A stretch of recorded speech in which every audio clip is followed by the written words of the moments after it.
මිදි වත්ත මැදවච්චය කරගන්න. සෝමපුර සාම්පූර් කරගන්න. මිනිස්සු ගොඩක් වෙලාවට දකින්නේ මේ ඉතිහාසය කියන විෂය වැඩක් නෑ කියන තැන.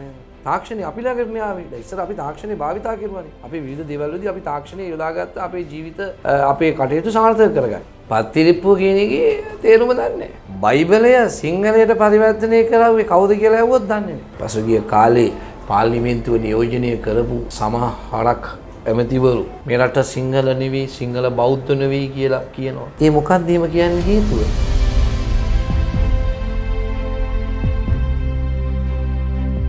ආයිබෝන් සුබ දවසක් කියලා ඔයගොල්ලෝ පිළිගන්නවා MyTutor YouTube නාලිකාවට. mytutor.lk කියලා කියන්නේ ශ්‍රී ලංකාවේ අධ්‍යාපනික ඒ වගේම වෘත්තීය මාර්ගෝපදේශන විතරක් නෙවෙයි පෞද්ගලික උපකාරක පන්ති ක්ෂේත්‍රයේ ප්‍රචාරණය සඳහා තියෙන අංක 1 වෙබ් අඩවිය. mytutor.lk වෙබ් අඩවියට සමගාමීව MyTutor YouTube නාලිකාව හරහා කරන වැඩසටහනක් තමයි Chat with Tutor කියලා කියන්නේ. Chat with Tutor වැඩසටහනේ ප්‍රධාන අරමුණ තමයි ශ්‍රී ලංකාවේ අපි ඔබ හඳුනන ආදරණීය ගුරුවරුන් හමු වෙලා ඔවුන් සමග ඔවුන්ගේ විෂයපතයන් පිළිබඳ සුහද පිළිසඳරක දෙන එක. රටක ජනතාවගේ දර්ශනය රැඳී පවතින්නේ රටේ ඉතිහාසය මත. කලාව, සංස්කෘතිය වගේම ඉතිහාසයට ඕනෑම රටක ඊටාම වැදගත් තැනක් හිමි වෙනවා. රටක ඉතිහාසය පිළිබඳ නොදැන පවතින සමාජයකට වටිනාකම් එකතු වීමක් සිදුවන්නේ නැහැ. ඒ හේතුවෙන් ඉතිහාසය කියන කාරණාව රටක සංස්කෘතිය තීරණය වීමේදී තීරණාත්මක සාධකයක් බවට පත් වෙලා තියෙනවා. ඉතින් මේ කරුණුත් එක්ක අපි තීරණය කරා අද ඉතිහාසය පිළිබඳව පොඩි සංවාදයක යෙදෙන්න. ඒ සඳහා අද අපිත් එක්ක එකතු වෙලා ඉන්නවා මහනුවර ප්‍රදේශයේ ඉතාමත්ම ජනප්‍රිය ආදරණීය දේශකයෙක්. ඔහු නමින් අමුතු බණ්ඩාර. ආයිබෝන් කියලා පිළිගන්නවා Chat with Tutor වැඩසටහනට. ආයිබෝන්. අතරම මේ අමුතු නම මොකක්ද? සලෝම තාමත් මම අගේ කොට සලකනවා mytutor.lk YouTube channel එකට චාල කාර්යභාරයක් කරනවා. කාලීනව සිදුවෙන YouTube ජාලය එක්ක බලපුවාම මම හිතනවා mytutor.lk එක ශාල දායකත්වයක් දෙනවා කාලීන වශයෙන් කරන වැඩසටහන් පිළිබඳව. නිසා ප්‍රථමයෙන්ම මම අගේ කොට සලකනවා මාව මේ සඳහා තෝරා ගැනීම පිළිබඳව. ඇත්තටම දැන් ඔබතුමා අහුව මගේ නම. දැන් මගේ නම මම යොදලා තියෙන්නේ සිංහල. අපේ නම් ගොඩක් වෙලාවට ගත්තොත් එහෙම සිංහල ඉංග්‍රීසි සහ සිංහල කලවම්.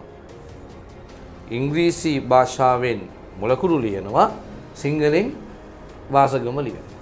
මේ මුලකුරු ඉංග්‍රීසියෙන් ලියන වාසගම අග කොටස නම සිංහලෙන් ලියන එක වෙනුවට මම කල්පනා කරුවා මගේ වාසගම සහ නම සිංහලෙන් ලියන්න. අබේකෝන් මුදියන්සේලාගේ තුසිත බණ්ඩාර අබේකෝන් මම දැම්ම ආමෝතු බණ්ඩාර කියලා. ඕක තමයි මගේ නම. හැබැයි මම ඉතිහාසයේ පුරාවටම බලපුවාම දැන් අපි දන්නවා වගේ නම් කීපයක් තිබෙනවා. ඒ නම් කීපෙම දිහා බලපුවාම මටත් හිතුණා මේක යම්කිසි මේ ඉක්මනට කෙටි කාල සීමාවක් තුළ මේ නම ජනප්‍රිය වුණා. මගේ සැබෑ නම කිව්වම කවුරුත් කියන්නේ මගේ අබීකෝන් සර් කිව්වට කවුරුත් දන්නේ නැහැ. අමුතු සර් කිව්වොත් ඔක්කොම දන්නවා. ඒ නිසා මගේ නම අබේකෝන් මුදියන්සේලාගේ තුසිත බණ්ඩාර සිංහලෙන් දැම්ම ආමෝතු. ඒකේ තවත් වැදගත්කමක් තියෙනවා. දැන් ගොඩක් වෙලාවට මෑත කාලේ පරම්පරාවේ ඉපදෙන දරුවෝ නම යොදනකොට නම් දරුවන්ට නම් යොදනකොට දැන් මේ මුලකුරු වලින් කියවෙන අර්ථය හොයනවා. සමහර උදවිය ඉන්නවා නම වාසගම සහිතව නම තියෙනවා. හැබැයි මුලකුරු වලින් කියවෙන්නේ වෙනත් අර්ථයක්. නිසා ඒකත් හොඳ ප්‍රවණතාවයක් බවට පත් වුණා. ඉතින් මම හිතනවා ප්‍රමාණවත් නම පිළිබඳ හැඳින්වීම කියලා. ඇත්තටම නම පිළිබඳ දුන්නේ අපූර්ව හැඳින්වීමත් එක්ක මම කැමැති කතා කරන්න අපි නොදන්න ඔබ දන්න ඔබේ ඉතිහාසය පිළිබඳව.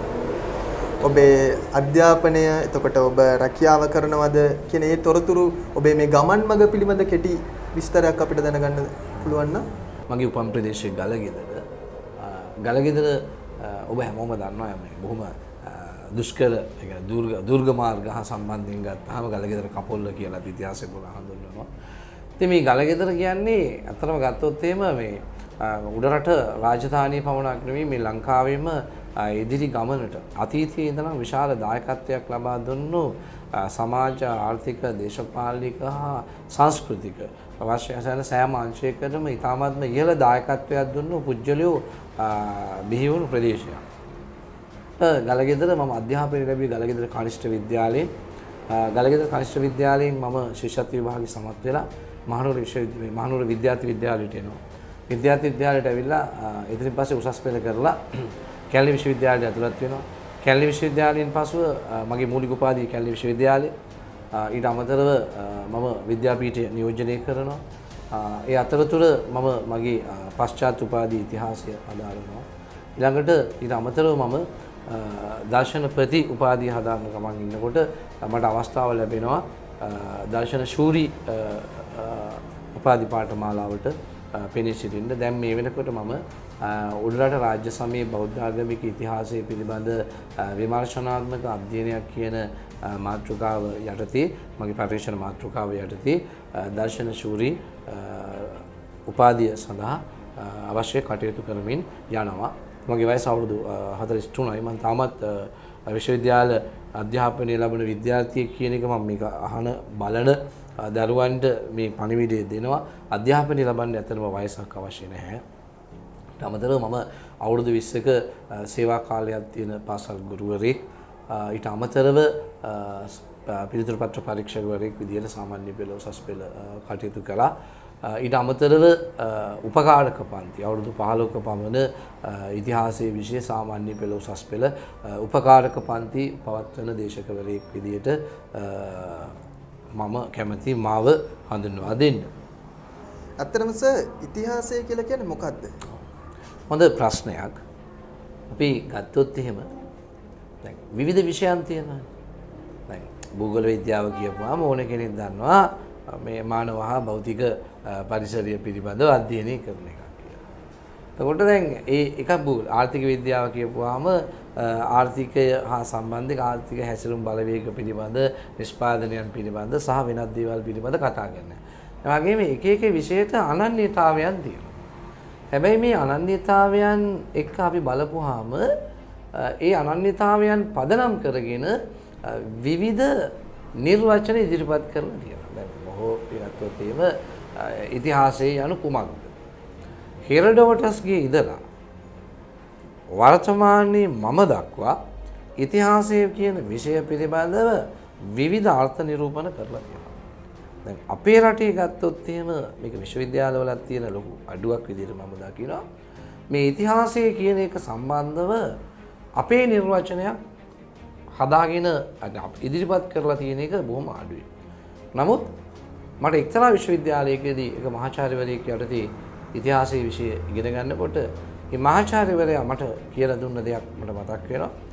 ඉතිහාසය කියලා කියන්නේ අපේ නිර්වචනය අනුව ඉති ඉහ ආස මෙහි මෙසේ සිදු වුණා.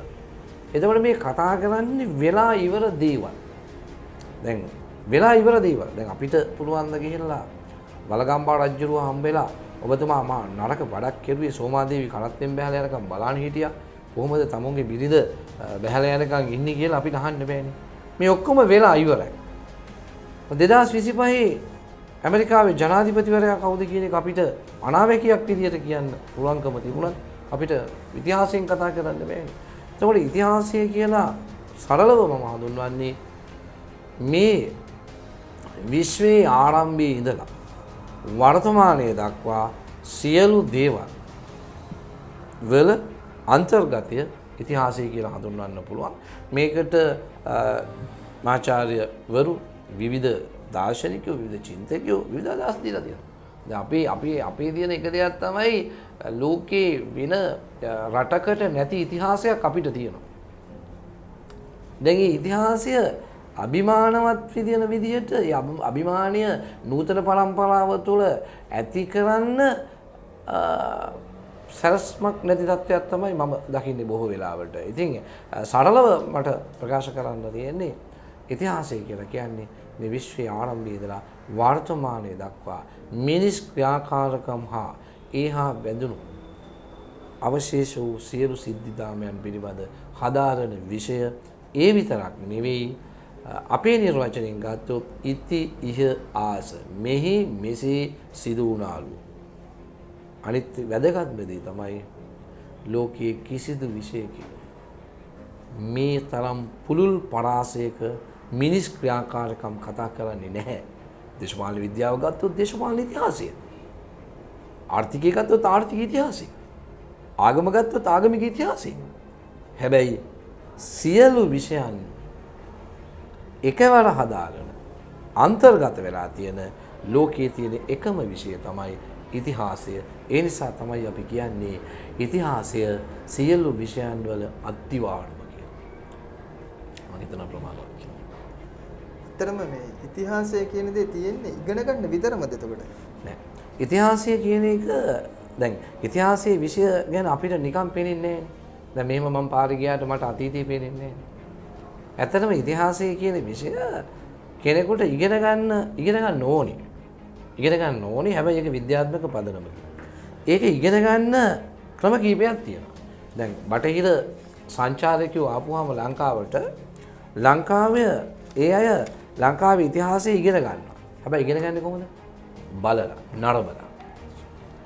නරඹලා ඉගෙන ගන්න. ලෝකේ සමහර රටවල් තියෙනවා ඉතිහාසය අනිවාර්යයි. ඉතිහාසය අනිවාර්යයි. මොන රටේ මොන ශිෂ්‍යයා ඒ විශ්වවිද්‍යාල වලට ඇතුළත් වුණත් මොන පාඨමාලාව කෙරුවත් ඉතිහාසය ඇතුළත්. මොකද ඒ රට ජාතිය ආගම පිළිබඳව ඒ අභිමානය ඇති වෙන්නේ ඉතිහාසය ඉගෙන ගත්තොත් විතරයි. ඉතිහාසය මම විශ්වාස කරනවා මේ රටේ සෑම පුරවැසියෙක්ම රටේ ඉතිහාසය ඉගෙන ගන්න ඕන. මොකද ඉතිහාසය කියලා කියන්නේ රටක ජාතියක අනාගතයේ මාර්ගෝපදේශකයා. මේක හොඳට අපි තේරුම් ගන්න ඕනේ. රටක ජාතියක අනාගතයේ ඊය සැකස්ම වෙනුවෙන් මාර්ගෝපදේශකත්වයේ සලසන්නේ ඉතිහාසය. ඉතිහාසය ඉගෙනගත යුතුයි. ඒක විය යුතුයි. මේක මේ පසුගිය කාල සීමාවේ අපේ රටේ ඉතිහාසයේ විෂය ඉගෙන ගන්න එක නවත්වන්න කටයුතු කෙරුවා. ඒ කරන්න හේතුව තමයි මේ රට නිදහසින් පස්සේ පාලනය කරපු නායකයන්ගේ ඉතිහාසය හොයලා බැලුවොත් ඒ ඉතිහාසය ඒ මිනිසුන්ගේ මේ රටේ ඉතිහාසය අවුරුදු 500ක් නේ. අපි ලෝකේ රටවල් අතර ශ්‍රේෂ්ඨ සංස්කෘතියකට උරුමකම් කියන වර්තමාන නියෝජනයක් තියෙන රටක සමාජය. ඒසා මා විශ්වාස කරනවා දැඩි ලෙසම රට පිළිබඳ හැඟීම ඇති වෙන්නේ රටේ අභිමානය පිළිබඳ හැඟීම ඇති වෙන්නේ රටේ ඉතිහාසය නිවැරදිව ඉගෙන ගත්තොත් කියන එක. ඔබ කියපු ඒ කාරණාවත් එක්ක මට හිතෙන දෙයක් තමයි රටක ඉතිහාසය විශේෂයෙන්ම කුඩා පරම්පරාවට නිවැරදිව අවබෝධ කරලා දෙන්න ඕනි කියන කාරණාව. නමුත් අවාසනාවකට වගේ මේ නිවැරදිව අවබෝධ කරලා දෙන්න ඕනි ඉතිහාසය වර්තමානයේ වන විට විකෘති කිරීමේ ස්වභාවයකට ලක්වන විදියක් දකින්න හම්බ වෙනවා. විශේෂයෙන් රටේ වගකිය යුතු පුද්ගලයෝ උදාහරණයක් විදිහට ගත්තොත් මෑතකදී ශ්‍රී ලංකාවේ උතුරු ප්‍රදේශයේ දේශපාලඥයෙක් ශ්‍රී ලංකාවේ ඉතිහාසය පිළිබඳ යම්කිසි විකෘති මතයක් ඉදිරිපත් කරන්න කටයුතු කරා. ඉතින් මේ ඉතිහාසය විකෘති කිරීම කියන කාරණාව අනාගත පරම්පරාවට මොන විදිය බලපෑමක් ඇති කරයි කියලාද සර් හිතන්නේ? ඔව් ඇත්තටම දැන් ඉතිහාසය මේ අය ඉතිහාසයේ විකෘති කිරීම සිදු කරන්නේ ඒ කියන්නේ වර්තමානයේ තියෙන ගැටලු ඒ අය හරියට හඳුනා ගන්න නැතුවනේ. දැන් ඔය කියන පළාතේ මහ ඇමතිවරයාට ඇත්තටම ගත්තොත් මේ මහ ඇමතිවරයා පිළිබඳව මම කනගාටු වෙනවා. මොකද හේතුව දැන් ඉතිහාසය පිළිබඳව නොදැනුවත්ව ඉතිහාසය ඉගෙන ගන්නේ නැතුව යම් යම් ප්‍රකාශන නිකුත් කිරීම තුළ ඉතිහාසයේ විකෘති වීමක් වෙනවා. දැන් ඒක තමයි මම විශ්වාස කරන්නේ ඔය සිද්ධියේදී ඔතන මුල් වෙන්නේ. දැන් ඇත්තටම ගත්තොත් එහෙම අපේ රටේ ඉතිහාසය ඉතාමත්ම නිවැරදිව තර්කානුකූලව මේ ලිඛිත ඉතිහාසය ඔප්පු කරන්න පුළුවන්. මේ ලිඛිත ඉතිහාසය ඔප්පු කරන්න පුළුවන්. මෙරට මිනිස් වාසයට පත්වෙච්ච දවසේ ඉඳලා ක්‍රිස්තුපූර්ව 6 වෙනි සියවස පමණ තෙක් අපි පුරාවිද්‍යාත්මක මූලාශ්‍රයන් මත පදනම් වෙලා තමයි ඉතිහාසය ගෙන හැර දක්වන්නේ. හැබැයි ක්‍රිස්තුපූර්ව 6 වෙනි සියවසේ ඉඳලා මේ වර්තමානයේ දක්වා ඉතිහාසය ලියවෙනවා. ලියවිලා තියෙනවා. ඒ ඉතිහාසයේ විශ්වාසනීයත්වය ගොඩනැගෙන්නේ කොහොමද? එක පැත්තකින් ගත්තොත් පුරාවිද්‍යාත්මක සාධක මගින් හෙළි කරන කරුණු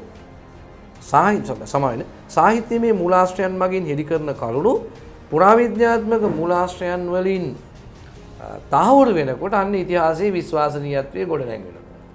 දැන් ඔය බටහිර උගතුන් එක කාලයක කිව්වා මහින්දාගමනයේ සිදු වුණේ නැහැ කියලා. අම්පාර රජගල තැන්න ශිලාලිපියේ තියෙනවා. ඉති හාමුදුරුවන්ගේ මිහිඳු හාමුදුරුවන්ගේ භස්මාවශේෂ තැන්පත් කරලා එතන චෛත්‍යයක් හැදුවා කියන්නේ. එතන තියෙනවා ශිලාලිපි. ඒතරතුරු තියෙනවා. මිහින්තලේ පර්වත ලිපියේ තියෙනවා. මහින්දාගමනයේ හා සිදුවීම් වලදී ඒ කියන්නේ මිහිඳු මහරහතන් වහන්සේ ඇතුළු කණ්ඩායමගේ පිළිරු නඩත්තුව සඳහා කරන ලද පූජාවක් පිළිබඳ. ඒ ඉතිහාසයේ ඇත්තටම ගත්තොත් එහෙම අපේ දැන් මහා වංශය තමයි අපි ප්‍රධාන වශයෙන්ම ගුරු කොට ගන්න. දැන් මේ මහා වංශයේ දේවානම්පියස රාජ්‍ය සමයේ ඉඳලා මහා වංශයේ අවසානයේ දක්වා තියෙන ඒවා 100%ක් යම් ප්‍රමාණයන්වලදී ඕනම ඉතිහාස පොතක තියෙන්න පුළුවන් අතිශයෝක්තිය. බොහෝමයක් දේවල් තහවුරු වෙලා තියෙනවා. දැන් උදාහරණයක් කියන්නම්. දැන් මහින්දාගමනයේ කියයි ওই පුජ්‍යලයෝ ඒක සිදු වුණේ නැහැ කියලා. නමුත් මහින්දාගමනයේ තහවුරු කරන ශිලාලිපි තියෙනවා අපි සතු. ඊළඟට දුමින්දාගමනය කියන එක ගත්තොත් අදටත් තියෙනවා ජයශ්‍රී මහ බෝධීන් වහන්සේ. දුටුගැමුණු රජතුමාගේ සේවය ගැන කතා කරනකොට දුටුගැමුණු හදපු මහාතූපේ අදටත් තියෙනවා. මිරිසවැටියේ තියෙනවා. ලෝවා මහපායේ තියෙනවා. එතන ඉඳලා ගත්තාම වසප රජතුමා හදපු වැව් අදටත් තියෙනවා. දාල්සේන රජතුමා හදපු කලාවැවක් තියෙනවා. මේ සියල්ල අපේ ඉතිහාසයේ ලිඛිතව තියෙන සියල්ල පුරාවිද්‍යාත්මක තහවුරු වෙන අවස්ථා ඕනෑ තරම් තියෙනවා. ලංකාව පිළිබඳව වැඩිපුරම ලෝකේ අපි ගත්තොත් එහෙම ලෝකේ විවිධ සංචාරකයෝ නැත්නම් දේශාටකයෝ එහෙම නැත්නම් වෙලෙන්දු විවිධ වෘත්තීන් කරන අය ලේඛකයෝ විදිහට විවිධ පොත්පත් දීලා තියෙන වාර්තා. ඒ හැම එකම ලංකාව පිළිබඳ හඳුන්වලා තියෙන්නේ කොහොමද? සිංහල දීපේ. අරාබි මූලාශ්‍රවල තියෙන සෙරන්ඩීප්. ලංකාව හඳුන්වනවා නම් 17කින්. වරදීප, මණ්ඩදීප, ඕජදීප, තඹපන්ණි, තැප්‍රොබේන්, සියලදීප, රත්නදීප මේ විදිහට නම් 17කින් හඳුන්වනවා. එතකොට මේ බොහෝ මූලාශ්‍රයන් ග්‍රීක, රෝම, අරාබි, ඉන්දියානු මූලාශ්‍රයන් වල තියෙන්නේ ලංකාව සිංහල දීපේ කියන අදහස එනවා තියෙන සෙරන්ඩීප් කියලා කියන්නේ අරාබි මූලාශ්‍රය. ඒ නිසා මේ ඇත්තටම ගත්තොත් එහෙම අපේ රටේ ඉතිහාසයේ විද්‍යාත්මක පදනමකින් හැදෑරීම අත්‍යවශ්‍යයි. ඉතිහාසය හදාරන්න නැති පුජ්‍යලයන් ඉතිහාසය පිළිබඳව විවිධ අදහස් ඉදිරිපත් කරන්න යාම තුළ ඉතිහාසයේ විකෘති වීම විතරක් නොව අනාගත පරම්පරාවට වැරදි පණිවිඩයක් යනවා. මේක ඇත්තටම වළක්වන්න ඕන දෙයක්. මේක එක පැත්තකින් අපේ සියලු පාර්ශ්වයන්ගේ වගකීමක්. මොකද දැන් ඔයද මට මතකයි දැන් අපි ගත්තොත් එහෙම පිලිපස් බැල්දියස් නැත්නම් බෝල්දියස් කියලා ගොඩක් පොත්වල තියෙනවා. මේ බැල්දියස් කියන පූජකතුමා අවුරුදු 16ක් ලංකාවේ ඉන්නවා. එයා ලියනවා එයාගේ පොතේ එයා ලංකාවේ යාපනයේ ඉන්න කාල සීමාවේ ගම්මාන 159ක් තිබිලා තියෙනවා. බෞද්ධ සිද්ධාස්ථාන 34ක් තිබිලා තියෙනවා. මේ වැඩි ඈතක නෙවෙයි 1658න් පස්සේ. පැහැදිලි? 1656න් පස්සේ එයා ඉඳලා තියෙනවා යාපනයේ. එයා කියනවා එයාගේ වාර්තාවේ යාපනයේ තිබිලා තියෙනවා ගම් 159ක්. ඒකෙන් බෞද්ධ සිද්ධාස්ථාන 34ක් තිබිලා තියෙනවා. එතකොට 17 වෙනි සියවසේ යාපනයේ තිබිලා තියෙන්නේ හින්දු කෝවිල් 12යි. අසා මේ වැරදි මත ඉදිරිපත් කරන මිනිස්සුන්ගේ මම හිතනවා ඉතිහාසය ඉගෙන ගැනීමට අවස්ථාවක් සැලසිය යුතුයි කියලා. දැන් ගොඩක් වෙලාවට මෑත කාලේ මට අපි දැක්කා සිද්ධාර්ථගේ උපත සිදු වුණේ ලංකාවේ කියලා මේ කිසිම අවබෝධයක් නැති මිනිස්සු සිද්ධාර්ථ චරිතයේ යම් යම් සිදුවීම් පදනම් කරගෙන අදහස් දක්වන එක සම්පූර්ණ වැරදි. දැන් අපි ගත්තොත් එහෙම බුදුන් වහන්සේගේ සමකාලීන තොරතුරුත් එක්ක ගත්තොත් එහෙමනම් රජගහ නුවර තියෙන්න ඕනේ ලංකාවේ. සොළොස්මහා ජනපද තියෙන්න ඕනේ ලංකාවේ. අපි යන්කෝ මගධයට. එහෙනම් මගධේ ලංකාවේ තියෙන්න. එහෙනම් බිම්බිසාර ඉන්න ඕනේ ලංකාවේ. අජාසත් ඉන්න ඕනේ ලංකාවේ. පළවෙනි දෙවෙනි තුන්වෙනි ධර්ම සංගායනා කරලා තියෙන්නේ ලංකාවේ. අශෝක ඉන්න ඕනේ ලංකාවේ. එතකොට ඇලෙක්සැන්ඩර් ආක්‍රමණය කරලා තියෙන ඉන්දියාව නෙවෙයි ලංකාව. එහෙමනම් කෞටිල්‍ය ඉන්න ඕනේ ලංකාවේ. එතකොට මේ එක සිද්ධියක් පමණක් පදනම් කරගෙන එක සිදුවීමක් විතරක් පදනම් කරගෙන සමස්තය විග්‍රහ කරන්න අනේක මම හිතනවා ලොකු වරදක් කියලා. මේ මහත්මයා මතක තියාගන්න ඕන එක දෙයක් අපේ වැව එයාලා කුලම කරගත්තා. අපේ ඔය එයාලා ආඩු කරගත්තා. අපේ නම් එයාලා වෙනස් කරගත්තා. මිදිවත්ත මෙදවච්චේ සෝමපුර සාම්පූර් කරගත්තා. හුණුගම චුන්නකාමම් කරගත්තා. කදුරුගොඩ කත්තරොඩි කරගත්තා.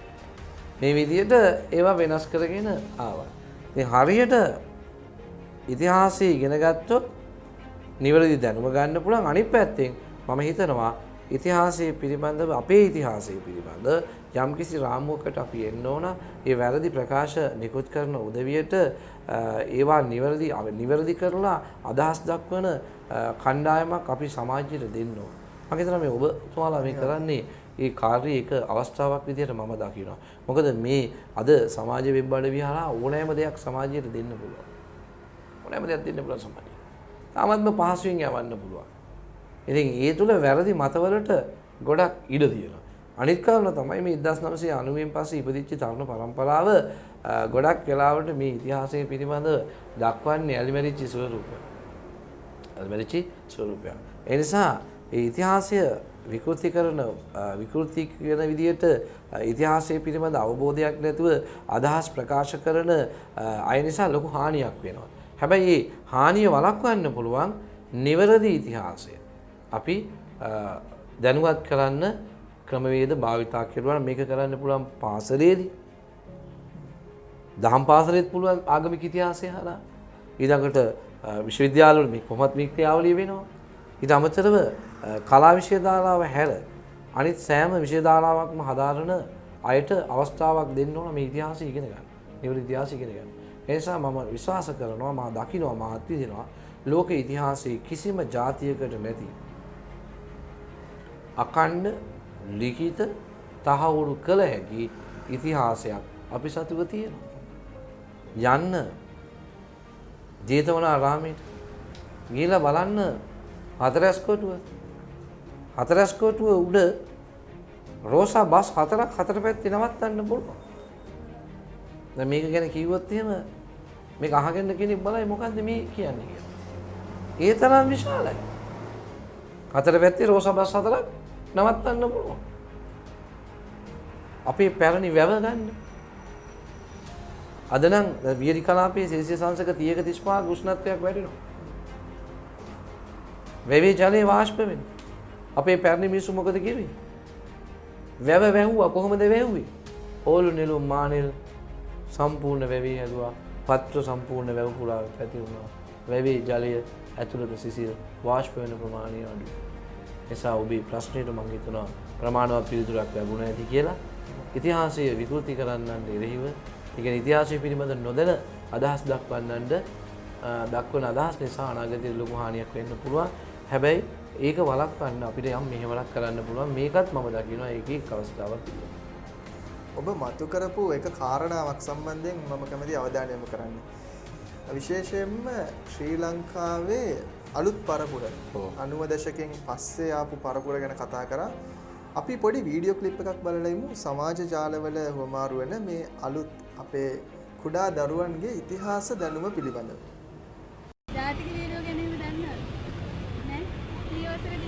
පහ.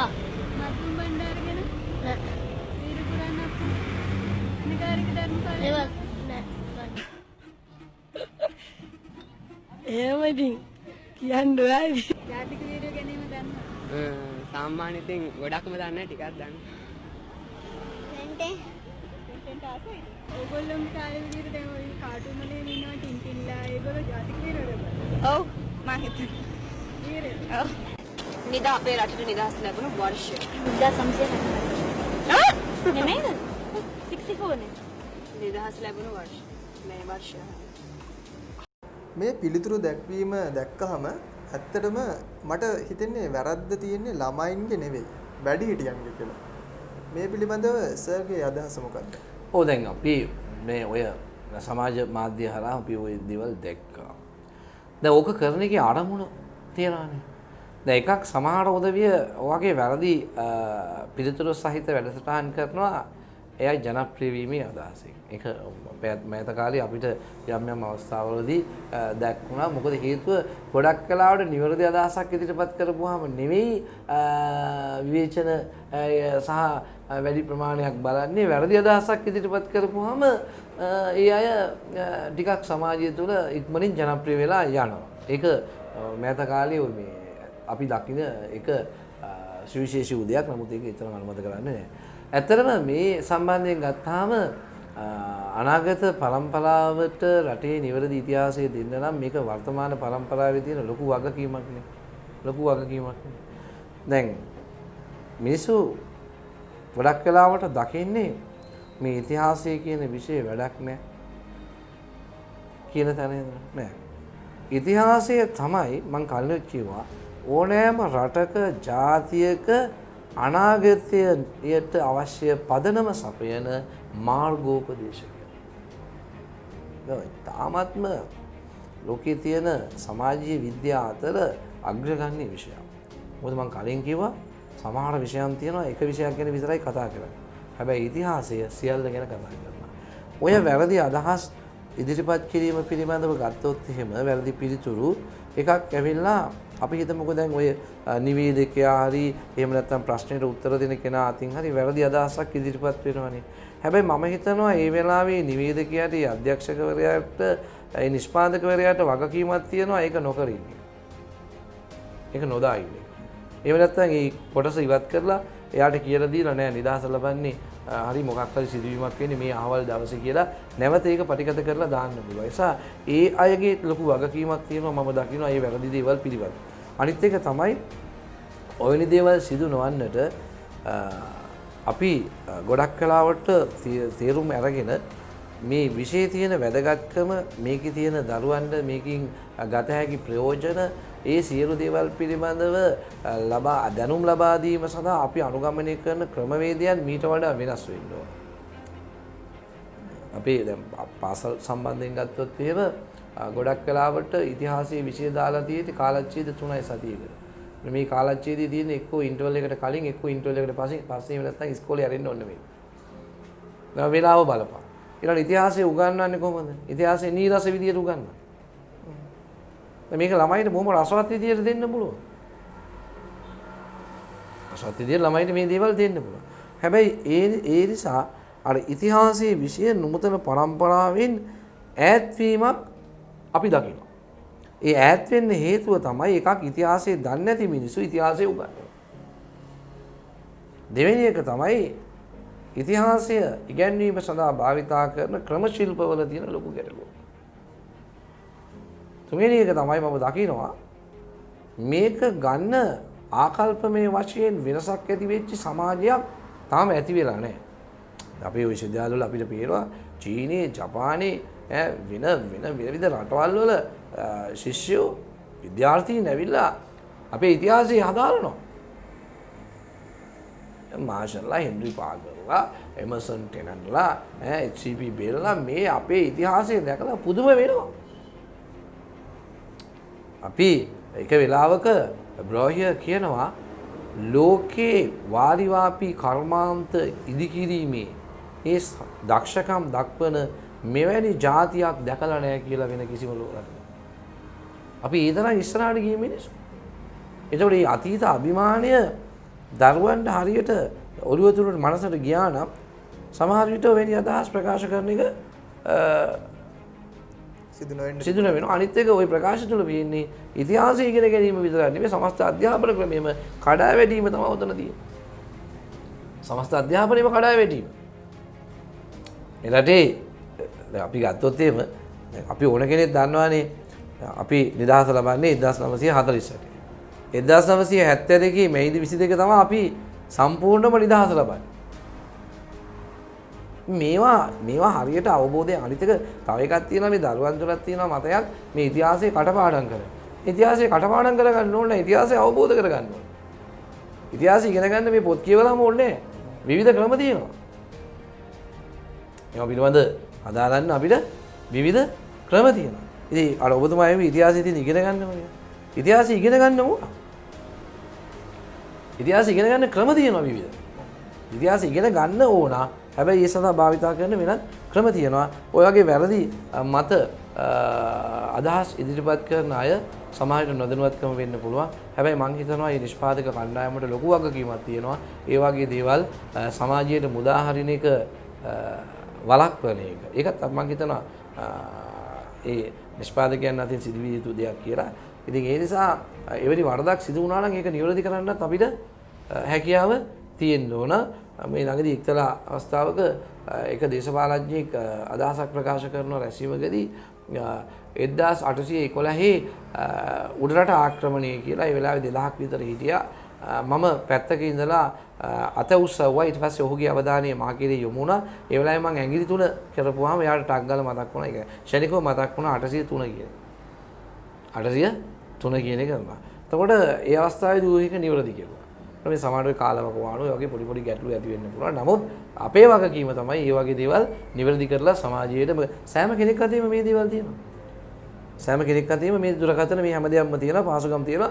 ඕන කෙනෙකුට මේක සමාජගත කරන්න පුළුවන් ඉතාමත්ම පහසුවෙන් වැරදි දේවල්.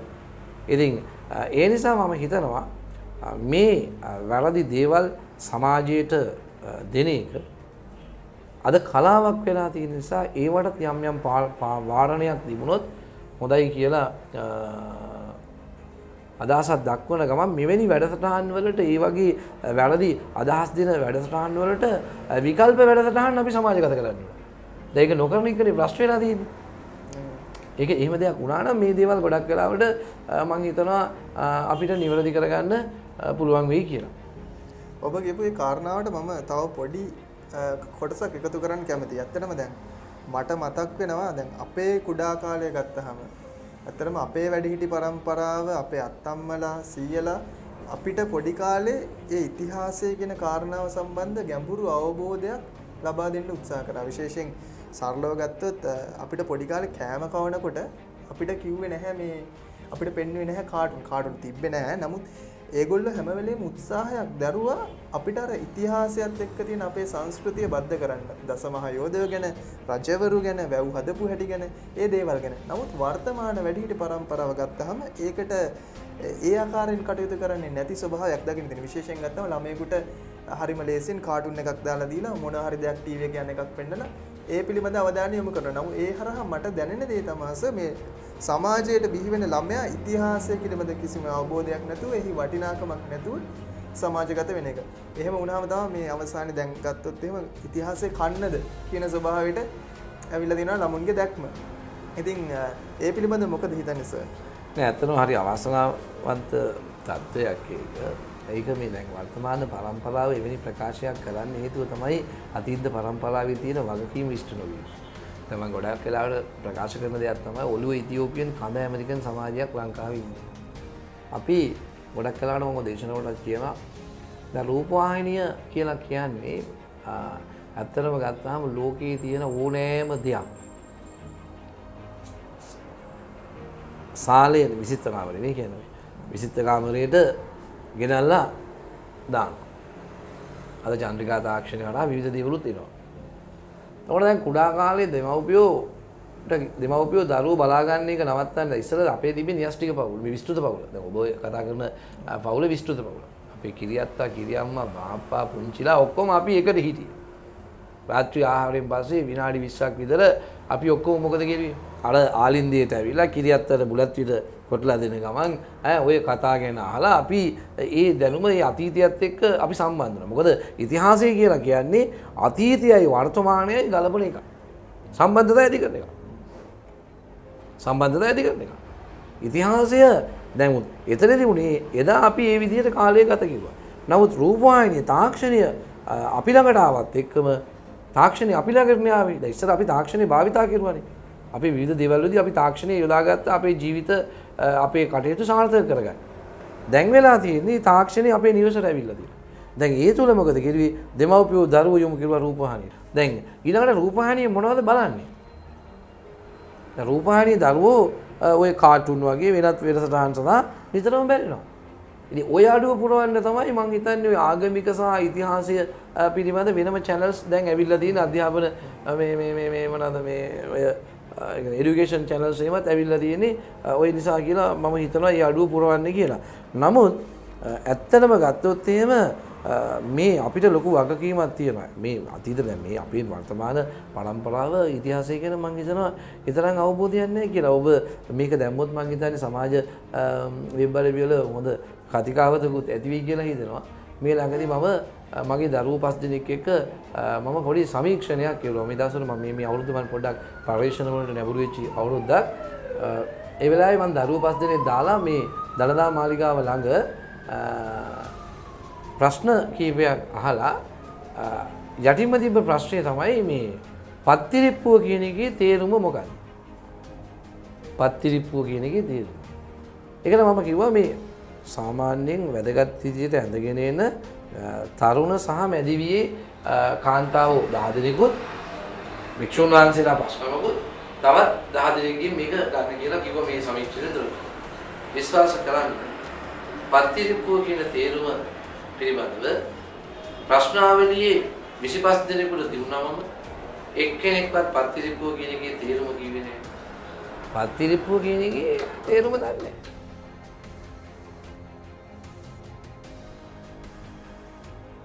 බයිබලය සිංහලයට පරිවර්තනය කරාවේ කවුද කියලා ඇහුවොත් දන්නේ නැහැ. මම මේක මේ පූජකවරු උතුමන්ලා දෙතුන් දෙනෙකුට ඇහුවා ඒ කට්ටිය දෙන්නේ වෙන වෙන උත්තර. මේ දැනුම පිළිබඳව ඒ කියන්නේ ඓතිහාසික දැනුම පිළිබඳව ලොකු රික්තයක් තියෙනවා. දන්න මිනිස්සු අඩුයි. ඒක බරපතල කනගාටුදායක තත්ත්වයක්. එහෙමනම් අපි අර ඒ කියපු දන්න පිරිස අඩුයි නම් මොකක්ද අපි කරන්න ඕනේ? මේ පිරිස වැඩි කරන්න මේක ජාතික මට්ටමින්ම ගන්න ඕනේ ගන්නේ. මේ රටේ නායකයෝ තීරණය කරන්න ඕන සෑම දරුවෙකුටම ඉතිහාසය අනිවාර්යයි. රටේ ඉතිහාසය ඉගෙන ගන්න ඕනේ. රටේ ඉතිහාසය ඉගෙන ගත්තොත් තමයි රටට ආදරය කරන මිනිස්සු කොටස බිහි වෙන්නේ. නැපෝලියන් බොනපාර්ට් ඔහු යුරෝපයේ තුල ප්‍රංශ අධිරාජ්‍ය නිර්මාණය කරන්න කලින් ඔහු යුරෝපයේ ඉතිහාසය හදාරවුවා. මහත්මා ගාන්ධි, ශ්‍රී නේරු, සුභාෂ් චන්ද්‍ර බෝස් ඉන්දියාවේ නිදහස් ව්‍යාපාරයේ නායකයෝ. ඒ මිනිස්සු ඉන්දියාවේ ඉතිහාසය විතරක් නෙවෙයි විශේෂයෙන්ම ඉතාලියේ ඉතිහාසයත් හදාරවුවා. එයි සමහර චරිත ක්‍රියාත්මක වෙලා තියෙන්නේ ඒ විදිහටම තමයි වෙනත් රටවල් වල. එසා මේ ඉතිහාසය එය දන්න පිරිස, ඉගෙනගත්තු පිරිස වැඩි කරන්න ඕන කාලයක් මේක. ඉතිහාසය අනිවාර්යයෙන්ම උගන්වන්න පොළඹවන්න. සෑම දෙමව්පියෙක්ගේ වගකීම තමයි ඉතිහාසය තමුන්ගේ දරුවන්ට කියලා දෙන එක. පවුලේ ඉතිහාසයක් නැති මිනිස්සු ඉන්නවා මේ රටේ. පවුලේ ඉතිහාසය දන්නේ නැති මිනිස්සු ඉන්නවා. පවුලේ ඉතිහාසය දන්නේ නැති දරුවා රටේ ඉතිහාසය කොහොමද දන්නේ? සෑම දෙමව්පියෙක්ම තමුගේ දරුවට පවුලේ ඉතිහාසය ඊම් පටන්ගෙන රටේ ඉතිහාසය දක්වා ගෙන යන්න ඕන කාලයක් කියලා මා විශ්වාස කරනවා. හොඳයි අවසාන වශයෙන් ගත්තොත් විශේෂයෙන්ම ඉතිහාසයේ විෂය සිසු දරුවන්ට උගන්වන ගුරුවරයෙක් විදිහට ඉතිහාසය ඉගෙන ගන්න දරුවන්ට ඔබට දෙන්න තියෙන මොන විදිහේ පණිවිඩයක්ද? එතනම ඉතිහාසය ඉගෙන ගන්න දරුවන්න කියනවට වඩා ලංකාවේ සියලු දරුවෝ ඉතිහාසය ඉගෙන ගත යුතුයි. පළවෙනි එක. දෙක මේ භූමිකා මේ කියන තැනට ගෙනියන්න වර්තමානයේ ඉන්න පරම්පරාවට ලොකු වගකීමක් තියෙනවා. ඉතිහාසය කියලා කියන්නේ මම කලින් කිව්වා අතීතයයි වර්තමානයයි ගලපන එකක්. ඒ තුල සිදුවෙච්ච දේවල් ඒ විදිහටම වර්තමානයේ සිදු වෙන්නේ නැහැ. නමුත් වෙනත් විදිහකට සිදු වෙනවා. අද ඇල්ලේපොළ නිරමෙලා නැද්ද අපේ සමාජයේ? හැබැයි නම ඇල්ලේපොළ නෙවෙයිනේ. අද එක්නැලි ගොඩලා නැද්ද? අද මොල්ලි ගොඩලා නැද්ද? අද ඇහැලේපොළ නැද්ද? හැබැයි ඒ අය එදා වෙච්චි කරපු දේවල් අදත් මේ සමාජයේ වෙනවා. හැබැයි වෙන්නේ අර නමින් නෙවෙයි. ඒ නමින් නෙවෙයි. අපේ ඉතිහාසයේ තුල ඉතිහාසයේ ඉගෙන ගන්න දරුවන්ට නෙවෙයි ඉගෙන ගත යුතුයි සියලු දරුවෝ. මට කියන්න තියෙන්නේ ප්‍රකාශ කරන්න තියෙන්නේ අපි අපේ වාසනාවකට අපිට අවස්ථාව ලැබුණා ඉතිහාසය ඉගෙන ගන්න. ඉතිහාසය ඉගෙන ගන්න අවස්ථාව ලැබුණා. ඒ තුල අපි නිර්මාණය වුණේ මේ සමාජය ගැන හොඳ අවබෝධයක් තියෙන මිනිස්සු විදියට. අතීතයේ වෙච්ච දේවල් වර්තමානයේ අපි ඉගෙනගෙන අනාගතයේ දේවල් නොවෙන්න වග බලා ගන්න පුළුවන්. ඉතිහාසය ඉගෙන ගන්න කෙනෙකුට කියන්න පුළුවන් අනාගතයේ මෙන්න මේ දේවල් වෙනවා කියලා. මේ දේවල් වෙනවා කියලා අනාවැකී කියන්න පුළුවන්. ඒ විතරක් නෙවෙයි. ඔබට පුස්තකාලයක් ගොඩනගා ගන්න බැරි වුණා නම් භෞතිකව ඔබ ඉතිහාසය ඉගෙන ගන්න ඇවිදින පුස්තකාලයක් බවට පත් වෙයි. ඉතිහාසය කියන්නේ ඒ තරම් වටිනා විෂයක්.